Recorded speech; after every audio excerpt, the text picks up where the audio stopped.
boa noite a todos os alunos do Pré-ENEM Uni. Quem está falando com vocês aqui é o Caio Martins.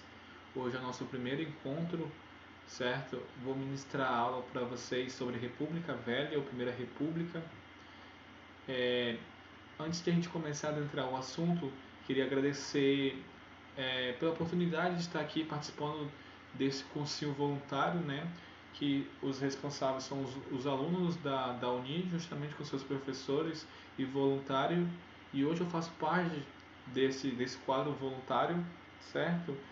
E antes de a gente começar a nossa aula, a qual eu já adianto que é um assunto muito importante e que cai bastante no Enem, né?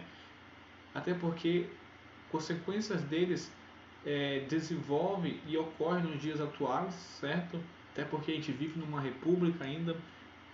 E antes de adentrar a aula, eu queria deixar uma observação, ou melhor, deixar uma ressalva. A primeira dela é que os slides a qual irão aparecer e as imagens a qual irão aparecer não são de minha autoria, certo? Não fui eu que fiz. Esses conteúdos foram pegos da internet e eu deixarei a fonte deles, deixando o devido crédito para as pessoas que realmente fizeram, certo? Deixarei a fonte na descrição do vídeo, assim como em algumas, por exemplo, nos slides, irão aparecer do lado quem realmente fez, certo? Fazendo essas ressalvas, vamos para o conteúdo, né? Deixa eu trocar aqui, pronto, está aparecendo na tela para vocês. República Velha, ou Primeira República, é um assunto longo, vai ser dividido em duas aulas, certo? Primeiro, vou tentar falar com vocês inicialmente do final do Segundo Reinado, até 1894, que é quando acaba a República da Espada, certo? Nesse período que a gente vai tentar estudar aqui hoje. O período, por final, que ficará faltando, será explicado na próxima aula, se tudo ocorrer nos seus devidos lugares. Tomando como base nisso, quero iniciar a aula mostrando para vocês o quanto tempo durou essa Primeira República. Ela vai do período de 1889 até 1930, certo? E ela começa, né, antes de a gente falar dela, eu gosto sempre de, quando começa um assunto, não começar, fazer sempre uma introdução. E para tomar de base isso, vamos começar a falar no final do século XIX, ou seja, quando o Brasil ainda era uma monarquia, ainda era um império, comandado por Dom Pedro II. Só que no final do século XIX, certo? No final do seu império, Dom Pedro começa a se deteriorar algumas bases, alguns pilares que se sustentavam o seu governo. E quais são algumas dessas bases? Vou ler aqui para vocês. A oposição do governo imperial por conta do trabalho escravo, mas também por conflito entre o imperador e a Igreja Católica, assim como alguns militares. E por fim, um fato que com certeza marcou para o governo imperial não dar mais certo no Brasil, né? Com certeza foi a abolição da escravatura, da escravidão, que aconteceu em 1838, certo? O Brasil, vale se ressaltar, que foi o último país a abolir a escravidão no mundo. Todos os países a qual a gente conhece já tinham abolido sua escravidão, só que o Brasil continuava porque a forma do sistema escravagista estava enraizado no trabalho brasileiro, estava enraizado na estrutura brasileira de trabalho, certo? E quando Dom Pedro permite que se tenha a abolição da escravatura, o que ele faz é saber correr um risco muito grande, certo? Porque além do escravo ser visto como propriedade, ou seja, o escravo ele me pertence, né? Ele é minha coisa. Se você quer tirar um bem meu, se você quer tirar uma propriedade minha, o mínimo que você tem que fazer é me ressarcir, é me pagar. Os proprietários tinham essa ideia na cabeça. eles pensavam que eles não concordavam com o fim da escravidão, mas já que você está me obrigando a isso, o mínimo que vocês têm que fazer é me ressarcir esses escravos que eu comprei, que eu tenho. E isso não aconteceu, certo? E isso foi gerar um grande desconforto nos grandes fazendeiros, os proprietários de escravo. Além disso, tem um grande e importante ramo da sociedade também, que são os militares. Os militares, a gente precisa entender que no final do século XIX, eles não são vistos como os militares são vistos hoje. Hoje, por exemplo, se tem uma intervenção igual teve no Rio de Janeiro, e lá no Rio de Janeiro, na intervenção que teve agora, no período de Michel Temer, quando foi feito pergunta à população, o que você acha do exército na rua? O que você, cidadão do Rio de Janeiro, o que você vê isso? A população respondeu, em sua grande maioria, que ok, tudo bem ter exército na rua, eu me sinto mais confiável, eu confio, ou seja, o exército tem prestígio, né? Eles são confiáveis, por mais que houve uma ditadura militar no Brasil, eles ainda são prestigiados, eles ainda são reconhecidos, eles têm esse papel. Naquela época não era assim, os militares eram desvalorizados, eles recebiam pouco, as condições que eles trabalhavam, as condições de dormir eram difíceis, certo? E isso foi gerando uma bola de neve até que teve a Guerra do Paraguai, uma guerra sangrenta que aconteceu Brasil, Argentina e Uruguai contra o Paraguai, a Tríplice Aliança, que o Brasil saiu vencedor, que foi mandado várias pessoas para essa guerra, vários soldados, e eles voltam, e quando eles voltam para o Brasil, eles falaram, poxa, eu passei anos lutando pelo Brasil, e quando eu volto, eu ainda continuo não sendo privilegiado, eu continuo não sendo respeitado, né? Eu não continuo sendo bem visto. Não, isso está errado, isso precisa ser mudado. Então vai se juntar uma série de setores da sociedade, como fazendeiros, militares, pessoas descontentes com a questão do império, pessoas que queriam o poder na sua mão porque o poder ia centralizado no imperador, né? Essas pessoas vão se unir e vão crescer um movimento muito grande no Brasil de república, certo? O republicanismo, que já tinha chegado em outros países, vai começar a se formar no Brasil. E esse movimento até se cria força. Irei passar o slide aqui. Então, o Dom Pedro II, ele recebe um golpe. A nossa república, que a gente vai estudar aqui hoje, ela não foi democraticamente, ela não foi feita ela foi feita de forma pacífica, mas contudo ela não teve o seu início de forma democrática. Ela foi um golpe militar, certo? Na figura de Deodoro da Fonseca. Deodoro da Fonseca, que a gente verá aqui vai ser nosso primeiro presidente, né, da República, essa figura representativa que chega lá e, junto com seus militares, e dá o golpe e fala, não queremos mais império, não queremos mais monarquia, queremos uma república, ou vocês saem ou vocês serão mortos, né? E aqui tem uma frase do Boris Falso, um grande historiador brasileiro, que diz o seguinte: o fim do regime monárquico resultou de uma série de fatores, cujo peso não é idêntico. Duas forças de característica muito diversa devem ser ressaltadas em primeiro lugar: o exército e um setor expressivo da burguesia cafeeira de São Paulo. Isso que a gente vai ver bastante, essa burguesia cafeeira começando a dominar o cenário político, que até então ela não dominava, né? E partindo dessa frase, partindo dessa explicação de Boris Faustus, a gente vai para o dia pro dia 15 de novembro de 1879. Essa foi a data, né, que então cai a monarquia, Dom Pedro não resiste, não se tem uma guerra civil, isso é importante de se ressaltar, pelo menos não agora. Quando há uma troca de regime, se você já estuda há algum tempo história, vocês percebem que quando há essa troca, deixa eu só ajeitar a câmera aqui beleza. quando há essa troca de regime, normalmente se tem conflitos, né? Se de repente você quer trocar a monarquia, ela prevaleceu no Brasil por um grande período de tempo, certo? Pessoas nasceram e morreram em monarquia, seus filhos foram criados no sistema monárquico. Então, quando há essa troca de sistema político, há de se pensar que iria haver uma revolta, mas não houve. Dom Pedro não resiste à queda.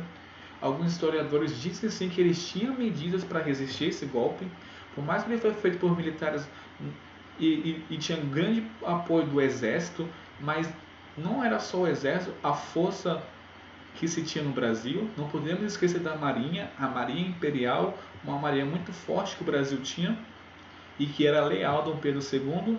Só que Dom Pedro II, quando ele é expulso do Brasil, ele não resiste. Ele não pede para a Marinha atacar, ele não pede para Portugal ajudar ele com uma guerra civil contra o Brasil, ele não pede que milícias se instalem ou que o povo se instale. A gente tem que entender que esse golpe foi feito por setores da sociedade, mas não era toda a sociedade que queria o fim da monarquia. A população, ela não participa, ela não vai para a rua, ela não faz protesto, não tem rebeliões como, por exemplo, tem na Revolução Francesa, onde a participação popular é muito grande. No Brasil não tem. Né? No Brasil é quase inexistente a participação popular nesses atos. Esses atos foram feitos por certas categorias, jornalistas, alguns jornalistas, militares, fazendeiros, certo? Que estavam descontentes com o período. Então imagine você, vamos colocar por dias atuais, hoje, pelo menos eu nasci em 99, eu vivo, cresci, nasci num sistema democrático. Né? Passei todos os meus anos até hoje num sistema democrático. Então eu voto, eu me expresso, eu critico, porque foi um sistema onde eu tinha essas liberdades, certo? Mas se de repente eu dormisse hoje e amanhã não fosse mais uma democracia, fosse um outro regime de governo, como será que eu iria me adaptar a esse regime? Como será que eu iria ver esse regime? Será que eu iria pensar que esse regime tem legitimidade para estar ali? E eu estou dizendo isso porque isso já é um adiantamento como os novos governantes vão pensar, como os novos governantes vão liderar a política brasileira, porque eles têm medo. Eles têm medo que a monarquia possa voltar, que a república que qual estão instalando não se mantenha no poder. E a gente sabe que quando o poder não se mantém no poder e vem o antigo regime que foi derrubado e ele volta a ter esse poder nas mãos, a primeira coisa que ele vai querer é vingança, é caçar essas pessoas a qual fizeram o golpe, certo? Então, por isso, o responsável por ficar no poder, então, vai ter muito medo que o monarquismo volte e vai tomar algumas decisões, algumas políticas muito ditatoriais, certo? Mas antes de a gente falar desses presidentes, a qual já iremos falar, precisamos pontuar, precisamos dizer o que é republicanismo. Beleza, Caio. Eu entendo que o período que tu vai falar agora é república, mas o que é isso, né? Monarquia, republicanismo, qual é a diferença? Vou ler para vocês aqui essa frase. Republicanismo é a ideologia a qual uma nação é governada como uma república. E o chefe de Estado é indicado por métodos não hereditários, frequentemente através de eleições. Ou seja, antes de 89, o que se tinha? As pessoas que estavam no poder passavam seu poder de pai para filho, de maneira hereditária. Então, se você não era daquela família, ou se você não fazia parte daquele grupo, daquela monarquia, você não tinha como ter o poder. Porque o poder não era passado através do voto, o poder não era passado através de indicação, e sim de maneira hereditária. Então, se você quisesse ter o maior alto cargo do seu país, você não poderia ter, a não ser que você fosse filho daquele antigo governante. Isso aconteceu no Brasil. Vejam, Dom João VI passou o poder para Dom Pedro I, Dom Pedro I passou para Dom Pedro II. certo? E Dom Pedro II iria passar para sua filha, se não tivesse acontecido o golpe republicano.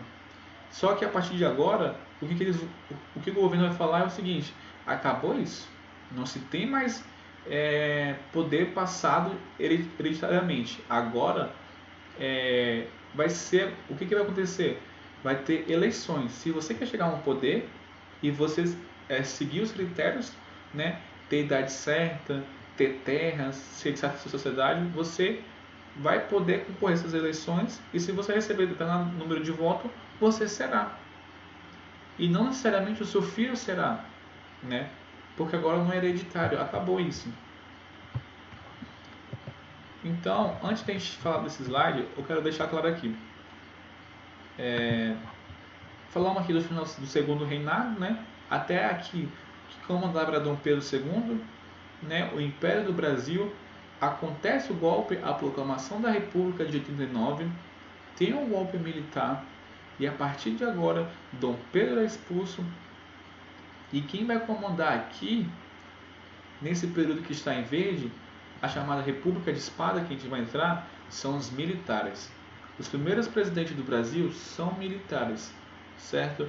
E é desse período, dentro da República, dentro da Primeira República, a qual a gente vai estudar República de Espada, que vai de 89 até 1894. Cadê? Aqui. Então, esse período de 89 a 94, ele foi marcado por governos militares, autoritários e centralizados, que enfrentavam a oposição de setores da sociedade civil, como as oligarquias e os monarquistas. Lembra que eu falei que quando se há uma troca de regime, o antigo regime que caiu, ele quer voltar? Ele quer ter o seu poder de volta? Não necessariamente aqui, quando fala monarquista, é Dom Pedro lutando para voltar. Não, Dom Pedro saiu do Brasil e foi exilado. E até que a gente saiba, ele não lutou para voltar. Quem vai lutar aqui são os seus súditos, são as pessoas que antigamente tinham poder e eles querem que perderam esse poder e eles querem voltar a ter de volta isso, né? Porque ninguém nasce um dia e vive como um chefe e de repente acontece um golpe e ele sai desse poder. Então eles vão lutar para voltar, assim como a oligarquia apoiou os militares, mas eles começaram a olhar os militares e começaram a ver as medidas que eles estavam tomando e falou, pera, não é bem assim que a gente quer uma república, né? Porque quando a gente fala de república, a gente tem na cabeça que já tem tudo definido. E não é assim, normalmente, né, pelo menos acontece, que a gente pensa em tirar certo sistema político, mudar um certo governo, mas quando a gente tira o próximo passo, que é governar, a gente não pensou ainda, né? As pessoas não pensaram, as pessoas pensam que está tudo definido, mas não é. Às vezes, tirar a pessoa do poder e colocar outra não é o mais difícil, o difícil vai ser governar. E é isso que os presidentes do Brasil vão sentir muita dificuldade no início. Como estabelecer essa república, né? Os militares vão pensar na figura de Floriano Peixoto e Teodoro da Fonseca, vão pensar numa república com poder centralizado no Rio de Janeiro, capital do Brasil. Então eu vou falar alguma coisa e vocês vão obedecendo, certo? Um governo forte e centralizado. Só que a oligarquia, os fazendeiros falaram, peraí, a gente tira uma monarquia porque a gente não tinha tantos direitos, né? Porque a gente não tinha tanta liberdade e agora vocês vão ficar no poder e vão centralizar o poder, né? Por que adiantou tirar a monarquia se vocês vão agir ditatorialmente? A gente não quer isso, né? Pera lá, não é assim que a gente quer uma república. Então essa divergência de como a gente vai fazer essa república é que vai criar os conflitos no Brasil nessa época. O governo, assim que cai a monarquia, é formado um governo provisório na figura do Marechal Deodoro da Fonseca. O Marechal Deodoro da Fonseca é o nosso primeiro presidente do Brasil, foi o primeiro presidente republicano do Brasil, e ele vai ficar no poder de 89 até 91. E por que chama governo provisório? Porque esse governo, ele não foi eleito, né? Ele é um governo que está aí provisoriamente, que as pessoas falam, ó, por enquanto a gente vai se acertando, como que a gente vai fazer o sistema político, como que vai acontecer as eleições, como que vai acontecer esses fatos, você fica aí. E quando a gente resolver, a gente vê o que faz contigo, né? Então o Machado da Fonseca vai ficar no poder de 89 a 91. E suas primeiras medidas é extinção do Conselho de Estado, nomeação e intervenção de interventores estatais, expulsão da família real, né? Vamos lembrar que Deodoro da Fonseca, Marechal Deodoro da Fonseca, era colega, era até possivelmente um amigo de Dom Pedro II. E havia setores militares que queriam matar a família real no Brasil.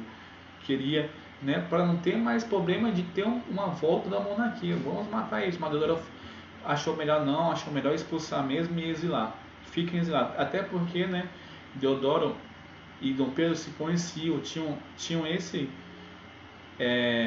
essa relação. A separação entre a igreja e o Estado, a naturalização de todos os estrangeiros que viviam no país. E a partir desse momento, dessa troca, como eu disse, as pessoas tinham vivido sua vida toda no sistema monárquico e os republicanistas vão pensar: a gente precisa tirar essa ideia de monarquia da cabeça deles, a gente precisa estabelecer as nossas ideias. E como que a gente faz isso? A gente muda tudo. Então renomeia nome de cidade, renomeia nome de rua, vamos mudar a bandeira nacional, vamos colocar outra bandeira nacional, vamos criar um hino nacional, vamos... Quem é o nosso herói hoje em dia? Ah, de repente algum herói português, algum herói monarquista. Vamos acabar com isso, vamos ter um herói originalmente republicano, um herói que as pessoas vão olhar para ele e vão falar: aí sim, eu quero ser isso, eu quero ser um republicano desse jeito. E aí que surge a figura do Tiradentes, né? A figura do Tiradentes, ela é mitologizada, ela é muito endeusada pelos republicanistas que vão pegar, vão aumentar a história, vão fazer elas bonitinho para que seja repassada, para justamente reforçar o sistema republicano. A bandeira nacional, vão trocar, vão se basear muito nas ideias estadunidenses. A nossa bandeira iria parecer muito com a bandeira dos Estados Unidos, a qual eu vou mostrar aqui, mas Deodoro não quis isso. E Deodoro, como eu disse, esse período vai ser um período muito conturbado e muito autoritário. E aqui nesse balão eu demonstra bem como uma política, como demonstra como que era autoritário nessa época e como Deodoro tomava medidas que pareciam muito um ditador. E alguns historiadores vão dizer que ele era sim um ditador. Por exemplo, aqui diz o seguinte: decreto de 23 de dezembro. Ele resolveu instituir uma censura e suprir a liberdade de imprensa, criando uma junta composta só de militares, incumbida de julgar sumariamente os que fossem acusados de abuso no exercício do jornalismo. Historicamente, afirma que o governo provisório republicano foi a primeira ditadura militar no Brasil. Então, Deodoro, o que ele faz? Quando ele começa a ser muito criticado, ou quando começam a questionar muito ele fala: vamos instaurar uma censura de imprensa. Ninguém se pode mais falar aqui, né? Aqueles que falaram vão ser julgados sumariamente. E isso é muito estranho porque justamente o golpe da República vem dizer que o país vai ter mais liberdade, né? Que o país vai ter mais liberdade. Sendo que no período de Dom Pedro II não se teve uma censura de imprensa. A imprensa criticava muito Dom Pedro. E de repente, nesse período ao qual o republicanismo vai falar: ó, esse período antigo que passou de Dom Pedro era muito ditatorial e agora não vai ser mais. Mas uma das primeiras medidas que Deodoro toma é uma censura de imprensa. Já se cria uma certa dúvida: poxa, esse é o governo ao qual vai trazer liberdade para a gente? Cria essa pulga atrás da orelha, principalmente dos cafeicultores, dos latifundiários.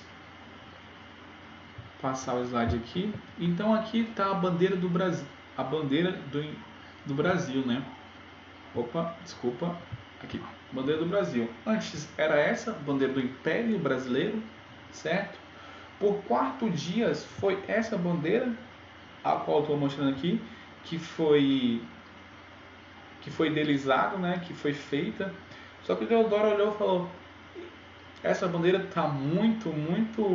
Sabe quando a gente copia de um colega e só troca o nome? Que o cara olha desse lado, o professor olha dos dois lados e fala: não, isso aqui está errado. Então, essa bandeira estava muito parecida com os Estados Unidos.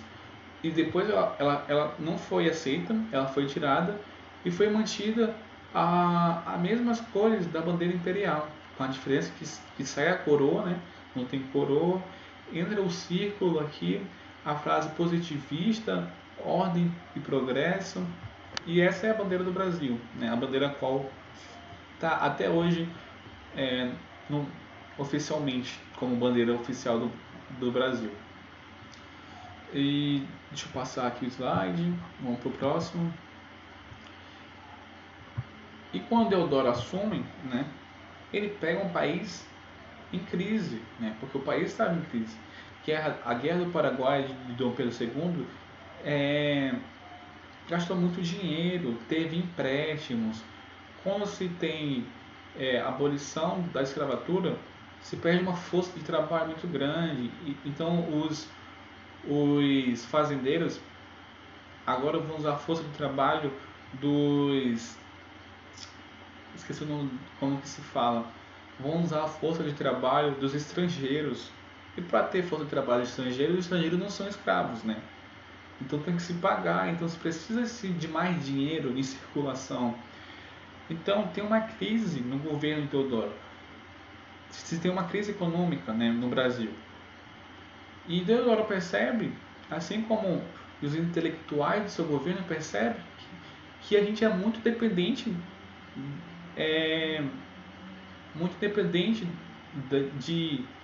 das nossas terras, muito dependente da nossa lavoura, muito dependente do nosso café. A economia gira ao redor disso. E isso está claramente errado, né? Como a gente vai ver, quando acontecer uma crise no café, o Brasil todo quebra, porque o Brasil é muito dependente dessas áreas.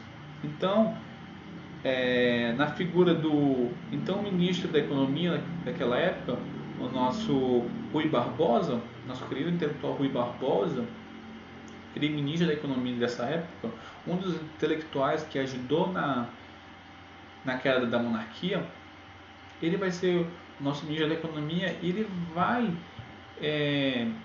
colocar em prática uma política do encilhamento. Essa política é muito importante para vocês.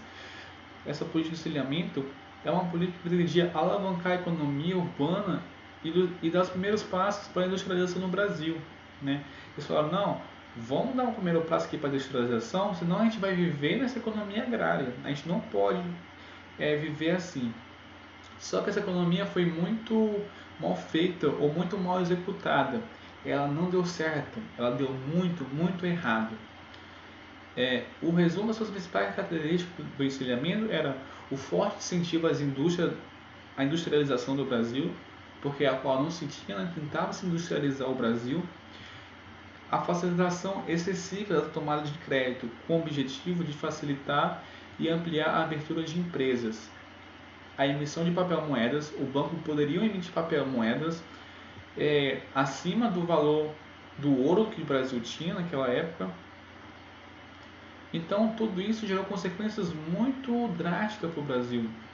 Se tem até um caso a qual o governo federal repassava dinheiro para os bancos, os bancos tinham que investir em empresas, em negócios novos, né? Tentar disseminar o empreendedorismo das pessoas, e tinha algumas empresas que por conta disso tinham uma facilidade para pegar dinheiro. E o que a população fez, né? Algumas pessoas da população, sabendo que o governo ia dar dinheiro facilitado, o crédito facilitado justamente para essas empresas, eles começam a criar empresa fantasma, né? Então o Brasil pensava que estava mandando dinheiro para a empresa que vai criar emprego, para a empresa que vai crescer, que vai querer pegar uma industrialização. Na verdade, estava enviando dinheiro para uma empresa que sequer existia. E esse dinheiro sumia. E esse dinheiro era dado através de empréstimo de banco. Só que o banco uma hora vai cobrar esse empréstimo que ele deu, né? Esse crédito que ele deu. Beleza, governo federal, eu vou dar crédito facilitado, eu não vou ver se a pessoa tem condição de me pagar, vai assumir esse risco, beleza. Mas depois eu quero esse dinheiro de volta. Eu quero esse dinheiro de volta. E justamente por essa questão de pagar banco, pagar essa emissão de papel moeda acima do lastro, essa excessiva tomada de crédito, gerou uma crise muito grande. O resultado dela foi uma forte crise econômica e financeira do Brasil, ou seja, o Brasil já estava ferrado, tenta fazer uma política para melhorar e acaba ferrando mais ainda o Brasil. Desvaloriza a moeda, né? Aumenta a inflação e a dívida pública e esse desgaste todos vai fazer com que Rui Barbosa acabe caindo, né, como ministro. Ele não aguentou, ele foi cancelado, se fosse hoje em dia. Rui Barbosa não aguentou essas pressões, desculpa, Rui Barbosa não aguentou essas pressões e acabou renunciando. Deixa eu ver aqui. Só beber uma água aqui, gente, rapidinho. Então, Deodoro da Fonseca já não era apoiado por todos os setores da sociedade, né, os setores importantes da sociedade. Além disso, o seu ministro faz uma política econômica que não dá certo, que pior do que não dá certo é um total fracasso, né? Endivida o Brasil mais ainda do que ele já era endividado, cria uma crise maior do que ela já é feita. E suas políticas autoritárias não ajudam. Então, alguns países exteriores, como a Inglaterra, assim como, não sei se é a Inglaterra ou os Estados Unidos, depois eu confirmo para vocês, mas assim como a população, as oligarquias em alguns ramos, estava falando Deodoro, já estava no poder faz um tempo aí, né? 89, vamos fazer a Constituição, né? Cadê a Constituição? Eles queriam legalizar o governo, eles queriam deixar aquele governo passasse uma impressão de legalista, né? Que o governo está aqui e ele está de forma correta, de forma justa, ele deveria estar aqui mesmo. Então, tanto o povo, ou melhor, essas partes da população, quanto para passar a ideia de um governo legal, um governo realmente que tenha assim o caráter de estar ali mesmo, Deodoro ele convoca, né, decreta em 21 de dezembro uma assembleia, né, Assembleia Constituinte, que a gente chama, para começar as discussões de uma Constituição nova. E no dia 15 de setembro realiza as eleições em todo o Brasil. Houve um acordo geral para que fosse imediatamente votada e aprovado o projeto do governo, ou seja, o governo tinha um projeto de Constituição. Não fizeram, pois, alterações significativas e depois de 3 semanas, de 24 de fevereiro de 1891, foi finalmente promulgada a Constituição Republicana. Ou seja, a Constituição de 1891, para aqueles que vão fazer direito, já ficam sabendo que tem diferença de constituições. Tem constituições promulgadas e constituições outorgadas. Constituições promulgadas foi essa de 1891, ou seja, ela foi uma constituição debatida, que foi convocada uma assembleia constituinte, que teve uma discussão, né? Ela não foi imposta pelo governante. O governante não falou: aqui está uma constituição nova, vocês querem acrescentar uma coisa, mas não vão, porque sou eu que mando, eu só vou implementar ela aqui. Não foi assim essa constituição. Ela teve uma discussão, teve um projeto do governo e os congressistas olharam esse projeto e falaram: não, isso não dá, isso dá, isso vamos colocar, vamos manter. E no final dela, né, a Constituição de 1991 veio com os seguintes pontos: ela exclui a igreja da participação. Agora a igreja, o Brasil, ele não é um país católico, né? Ele não é um país oficialmente católico. Agora ele é um estado laico. Estado laico não é estado ateu. Estado laico é um Estado que não tem religião oficial. Ou seja, que todas as pessoas podem ter suas religiões no Brasil. Ele é um Estado que não tem uma religião oficial. Então, essa foi uma das medidas. Uma das medidas também da Constituição de 1891 foi a divisão dos três poderes, ou seja, executivo, legislativo e judiciário, né? Antigamente, no Império era legislativo, executivo, judiciário e o poder... Tinha mais um poder, que era o poder do imperador. Esse poder do imperador cai e só ficam os três poderes normais. O voto se torna universal, e por que eu coloco entre aspas universal? Porque as mulheres não podiam votar. Os mendigos, os analfabetos não poderiam votar. Mas toda pessoa com 20 anos ou maior que 21 anos, e fosse homem, elas podem votar, né? Elas podem votar, e isso não se tinha antes, né? Agora se tem, você tem um direito do voto, né? O que mais que eu posso falar que tem? O Estado se torna uma república federalista, e posso ter uma ou mais coisas, mas que depois eu posso falar se eu lembrar.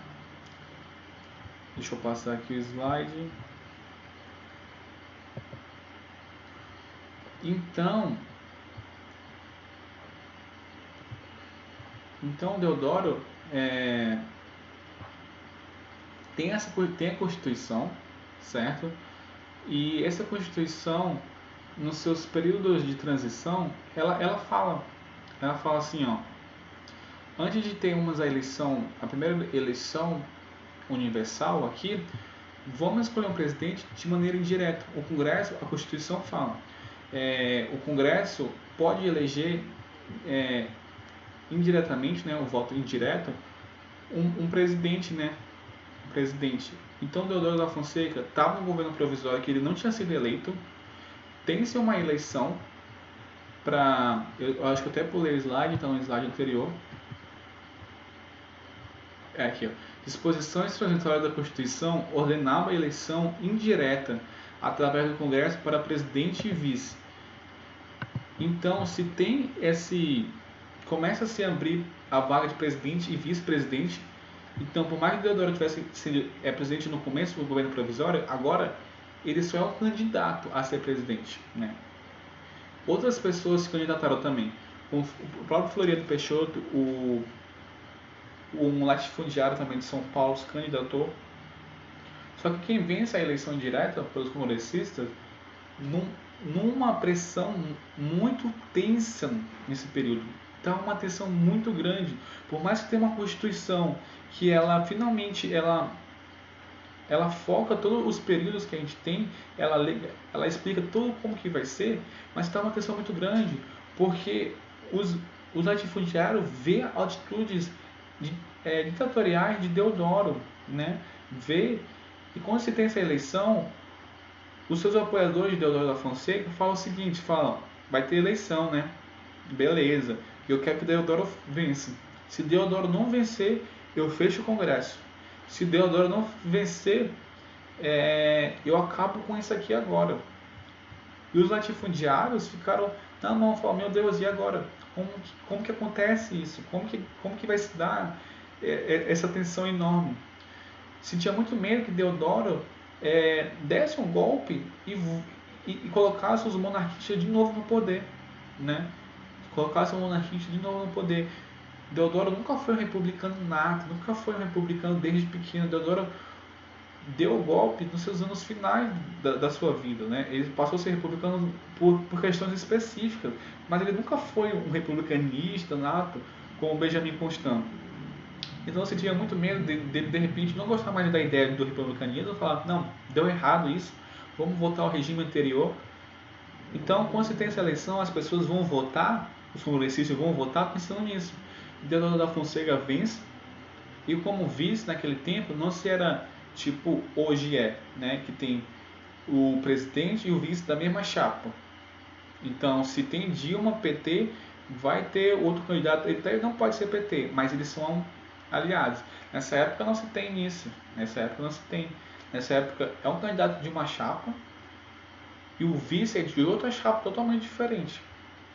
Então, vence o Deodoro da Fonseca como presidente agora oficial, constitucional, e Floriano Peixoto como vice. Ele enfrentou uma oposição do parlamento e logo depois de vencer essas eleições e de instalar a Constituição, promulgar a Constituição, o que ele faz? O Congresso queria limitar seu poder. Então o que ele faz? Ele fecha o Congresso. Ele fala, não quer, vou limitar o meu poder? Negativo. Estou cansado de você já. Vou fechar esse Congresso agora. Chama os militares, fecha o Congresso, instala um estado de sítio, fala, agora é estado de sítio, eu que mando, eu que faço as ordens, e toma proporções ditatoriais.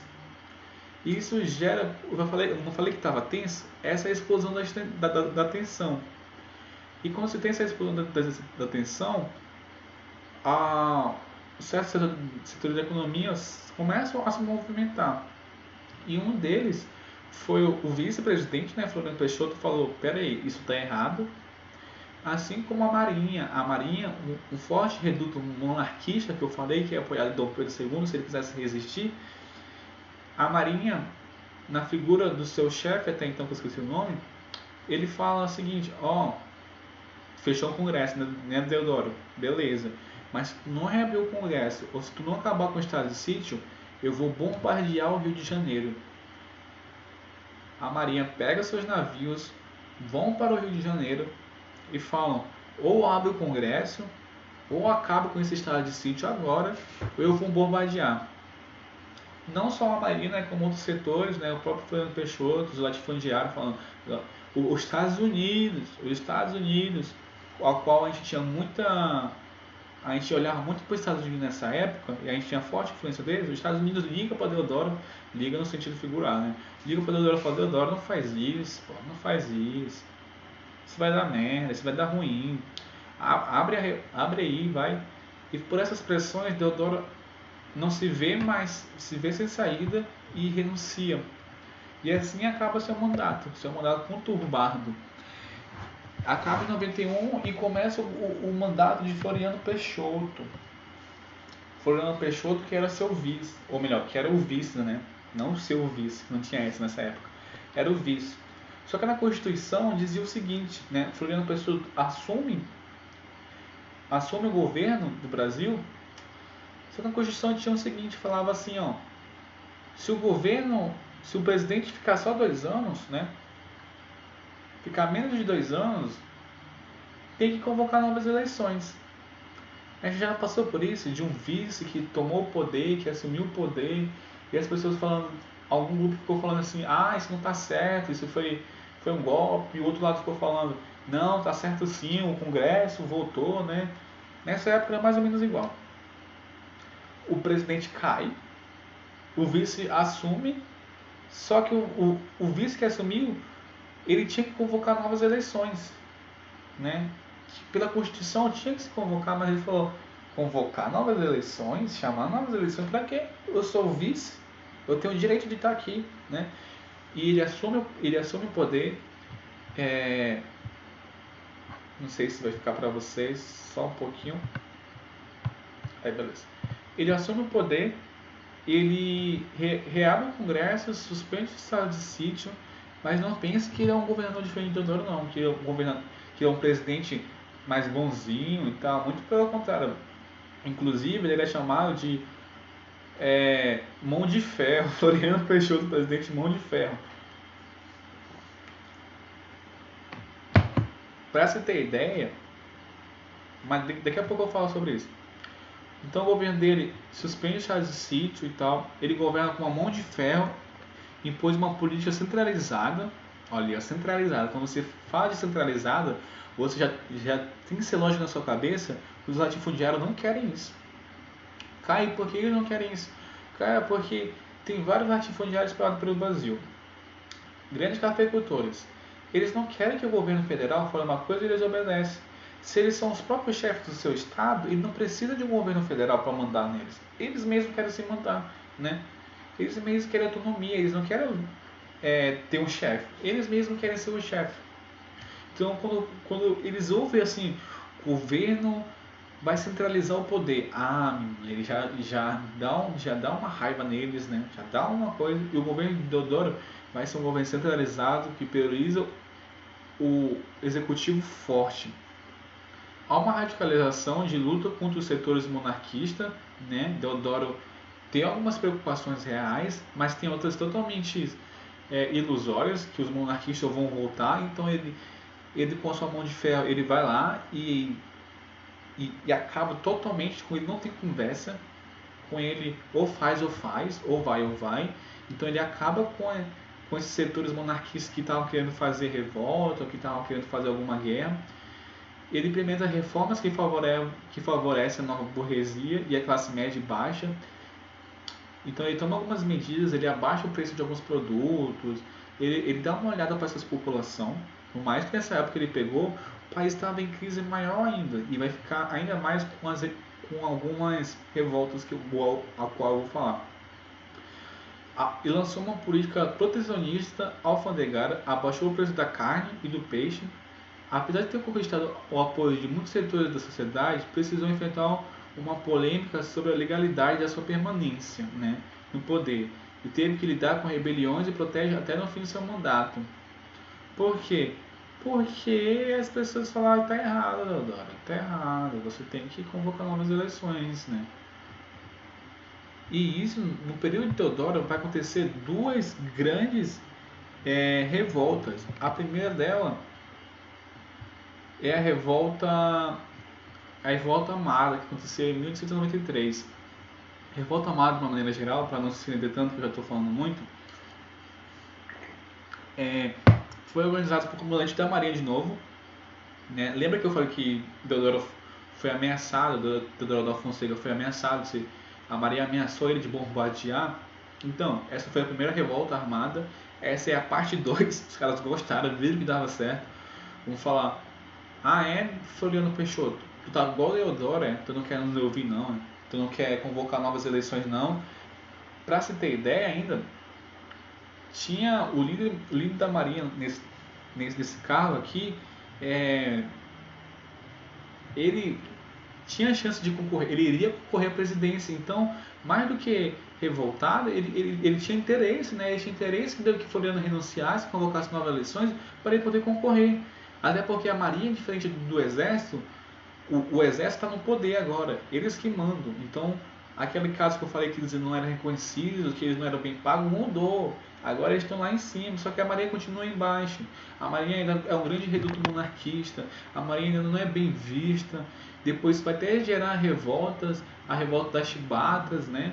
Porque os marinheiros recebiam chibatadas, os marinheiros não eram bem pagos. Então tinha essa revolta da Marinha. Então quando o Floriano Peixoto falou assim, não vou convocar eleição nenhuma não, pode parar de show aí. A Marinha falou, como que é, não vai convocar? Beleza, se não convocar, eu vou ameaçar de novo de bombardear o Rio de Janeiro, que é a capital do Brasil.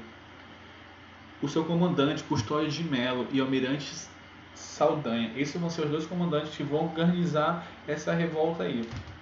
Só que a revolta consegue pouco apoio, né, do Rio de Janeiro, porque você está lá, você tem pelo menos ter o apoio da população interna para você conseguir alguma coisa, né, porque senão não tem como.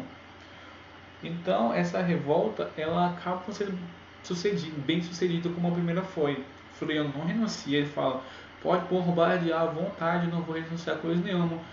A Maria vai lá e bombardeia mesmo, Floriano é obrigado a trocar provisoriamente a capital do Brasil. Ele manda para o interior do Rio de Janeiro, por causa que estava sendo bombardeado. Só que ele consegue resistir. E os revoltosos têm que fugir depois. Eles têm que fugir porque chega a ajuda americanos. Os americanos, depois de alegarem que justo esses revoltosos da Marinha afundam alguns de seus navios, eles mandam uma tropa de navio para cá, né? essa Maria consegue acabar com o cerco que estavam fazendo no Rio de Janeiro, assim como a revolta se enfraquece a partir dos anos, isso demorou anos, né, se enfraquece. Então o Floriano Peixoto ele é bem sucedido e eles fogem para se juntar a uma revolta lá no sul do Brasil. Começa o período de revolta no sul do Brasil. O Brasil estava tendo uma revolta muito sinistra, uma revolta muito pesada, né? E esses revoltosos pensam assim, ó, o que eu quero? Quero tirar Floriano Peixoto do poder, quero, sabe, ter mais reconhecimento. E eles olham pro sul do Brasil, tá tendo uma revolta lá, e eles falam, olha, esses caras estão lutando pela mesma coisa que eu, eles também não gostam de Floriano, eles também não querem esse poder centralizado, né? Eles não querem isso, então eu vou lá tentar se juntar a eles. Eles não conseguem, mas tentam. E passando o slide aqui, esse é o último slide, galera, prometo. E lá no sul do Brasil está tendo uma revolução, a Revolução Federalista, senhoras e senhores. É uma revolução a qual eu posso dizer para vocês que é uma revolução, pelo menos nesse período aqui, uma revolução muito pesada. Essa revolução é chamada Revolução Federalista, né, que aconteceu de 1893 a 1895. É conhecida pela degolação de cabeça, tipo Estado Islâmico mesmo, tipo, se tem a ideia que o Brasil tem uma história muito pacífica, tudo aconteceu sem guerra, sem nada, a própria República foi dada sem banho de sangue, beleza. Na data da proclamação da República realmente não teve guerra, mas depois as revoltas que a gente vai ter vai ser justamente decorrência dessa proclamação da República. Aqui na Revolta Federalista é justamente esse desfecho entre o passado monarquista e agora o novo poder. Aconteceu lá no Rio Grande do Sul. Lá aconteceu o seguinte, tinha dois partidos que disputavam o poder.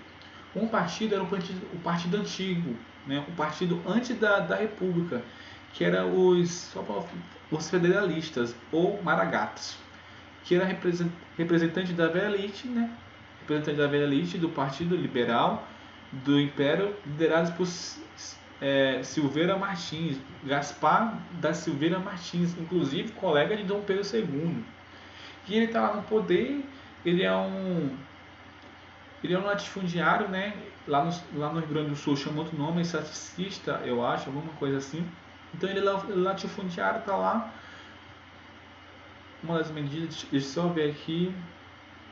Tá, ele é latifundiário, está lá no sul do país, ele comandava. Se tem a república, ele passa a não comandar mais. Quem passa a comandar lá, quem vira o chefe do seu estado agora é o Júlio de Castilho, né? Júlio de Castilho como se fosse um governador de lá. Agora ele que manda e ele manda com o apoio do governo federal. Ele comanda com o apoio do Floriano Peixoto. O Floriano Peixoto apoia ele.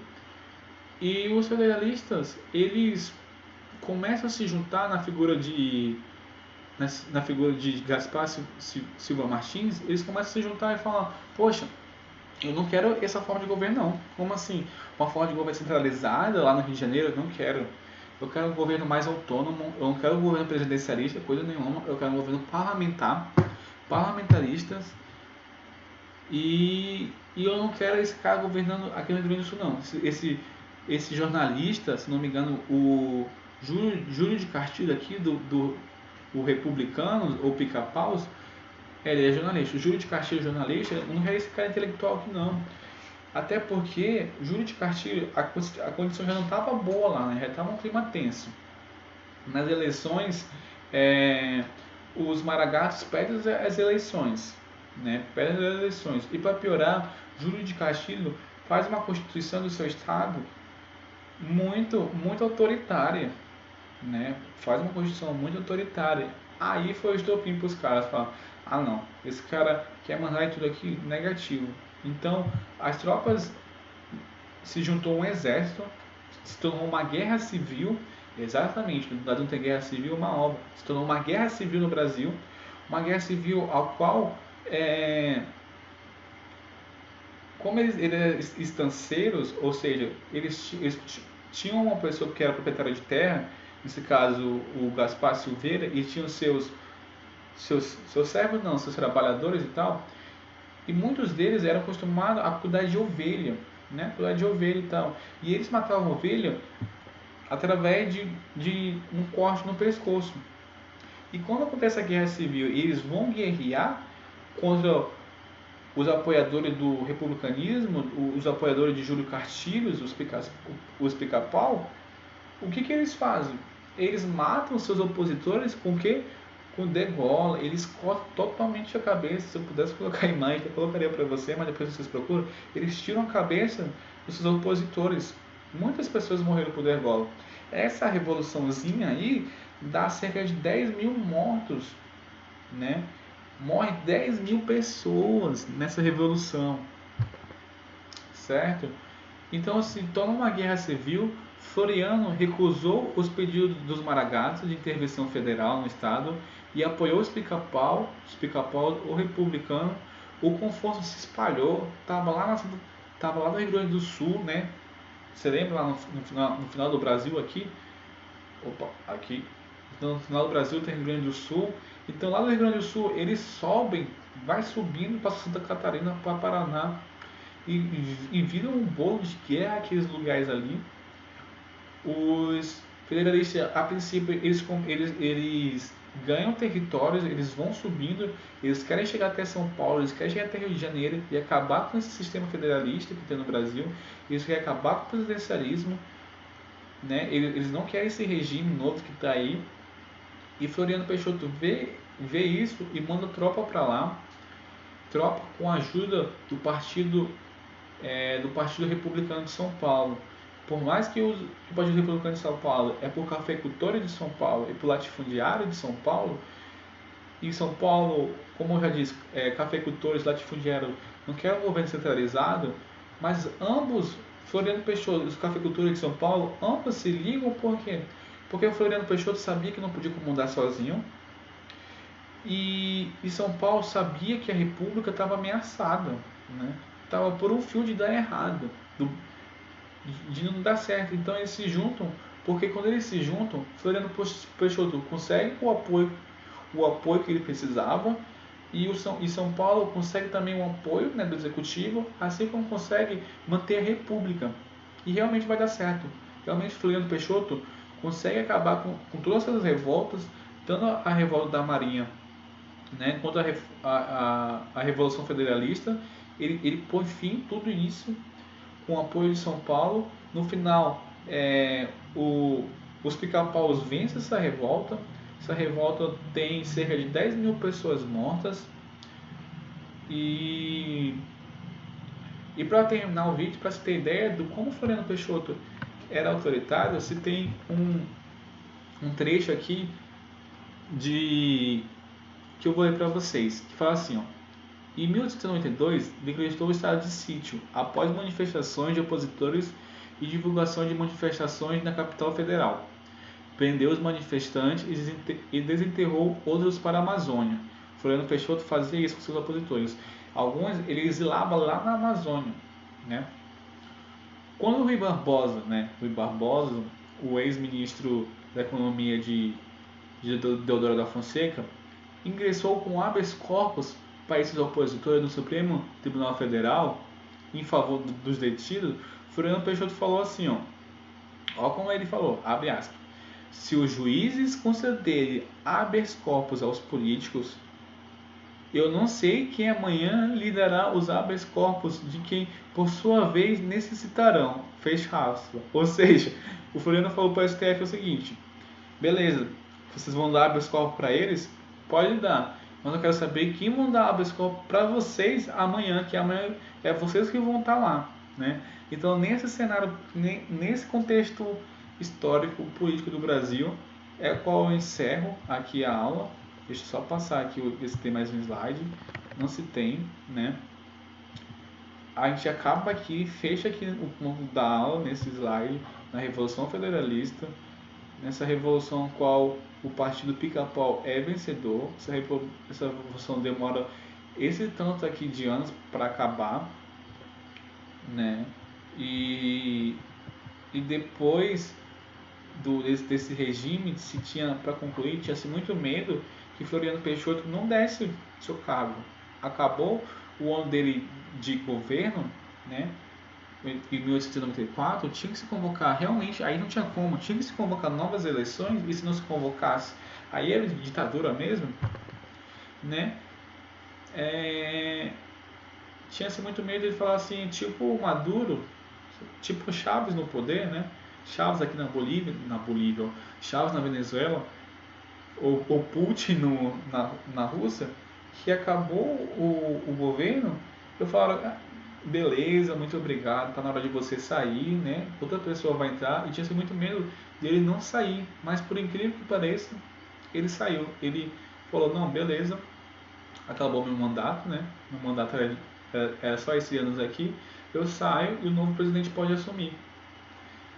E um ano depois, Floriano Peixoto morre e ele é muito saudado pela população, muito respeitado e tal, vence todas as suas revoltas, todas as revoltas que teve contra ele.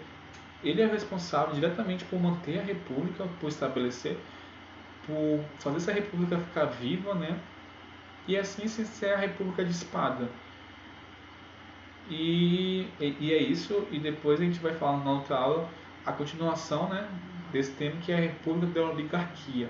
É isso, pessoal, muito obrigado pela aula, desculpa pela extensão do vídeo. Na próxima aula vou tentar ser mais breve, e é isso aí, obrigado, tchau, tchau.